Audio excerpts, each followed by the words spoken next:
আজ আমার বন্ধু একটা লঙ্কা খেতে পারলে আমি ওকে দেবো 10 টাকা। এটা শোনার পর তো আমার বন্ধু আমার কাছ থেকে টাকাগুলো নিয়ে নিচ্ছিল, কিন্তু আমি ওকে বললাম না, আগে লঙ্কা খা তারপরে টাকা।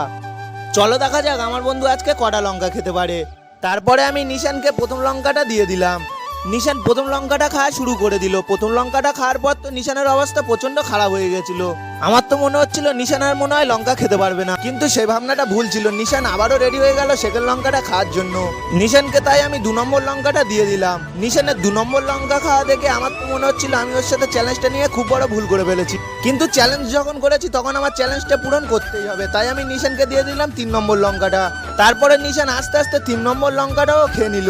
নিশান তো 3 নম্বর লঙ্কাটা খুব সহজে খেয়ে নিয়েছিল, কিন্তু আমি যখন ওকে 4 নম্বর লঙ্কাটা দিতে যাচ্ছিলাম ও আমায় বললো আমি আর খেতে পারবো না, কিন্তু আমি জোর করে ওকে বললাম আর একটা খা। আমার কথায় নিশান রাজি হয়ে গেল এবং 4 নম্বর লঙ্কাটা খেতে শুরু করে দিল। নিশান যতক্ষণ লঙ্কা খাচ্ছে তোমরা চ্যানেলটিকে সাবস্ক্রাইব করে দাও।